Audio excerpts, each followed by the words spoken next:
Hi, this is Coralla at CorallaFickman.com and WelcomeNetwork.com. We've made audios and we've made videos of all different aspects of English, a number of aspects of Spanish, and we've decided to try to do something different, something new, and try to make it interesting. I'm of the firm belief that you can't really understand a language, whether it's your own language or whether it's another language, the target language, unless you have some understanding of how that language came to be. When I started teaching English, although it really wasn't necessary as far as getting a degree in the language was concerned, because I have a master's degree in teaching English as a second language, I felt for my own benefit that I needed to understand why English had some of the strangest rules, especially when it came to pronunciation, especially when it came to words and synonyms.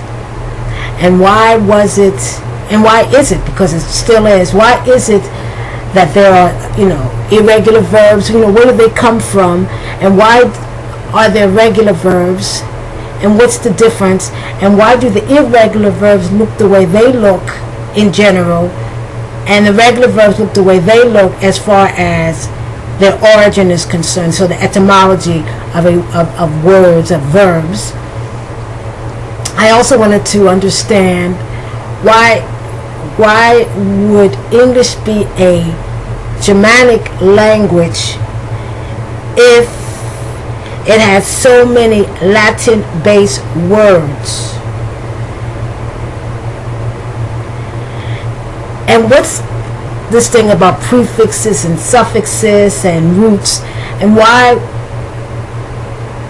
are they difficult for English speakers depending on your socioeconomic level? I wanted to understand all that about the language. And plus, frankly, I happen to like European history. I happen to like, and one thing is funny, because when I say European history, I don't normally always think, when I'm talking about Europe, do I think about the English. I always think of the English as something somewhat apart from the Europeans.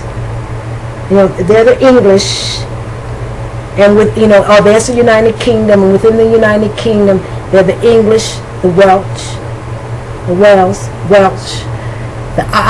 Northern Ireland, which is disputed, and Scotland, and then there's Ireland the country.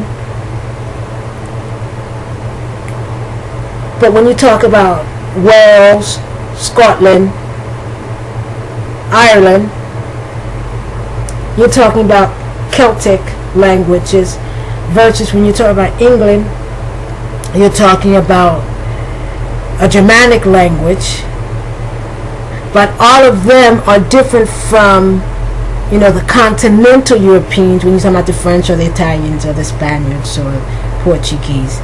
And I wondered why, and I also wondered, did that have anything to do with the history of the language?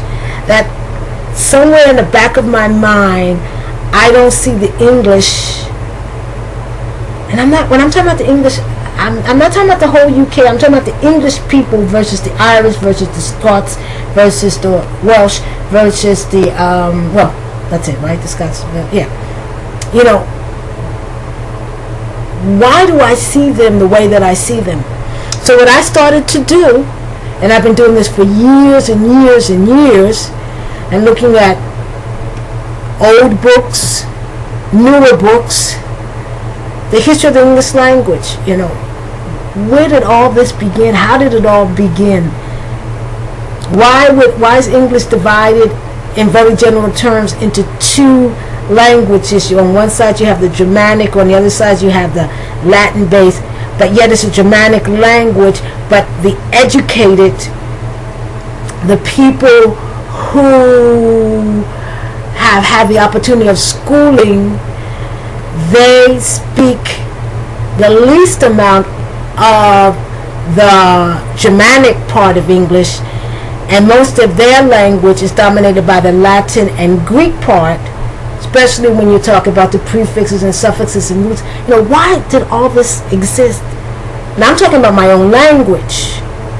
And why is it that, English has so much of French, but some French sounds like the French in France today, and other French doesn't.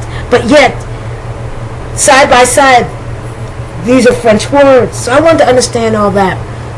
And so I'm going to give lectures. But doesn't that sound very boring when I say lectures?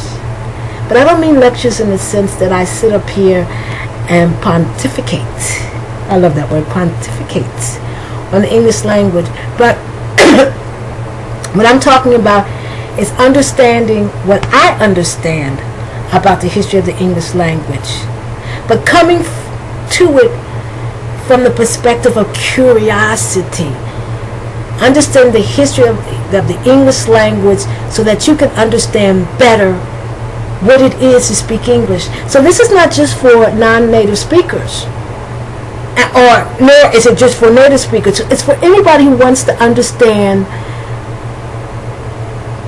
English, whether it's your own language or whether it's the target language, that is a language you wish to learn.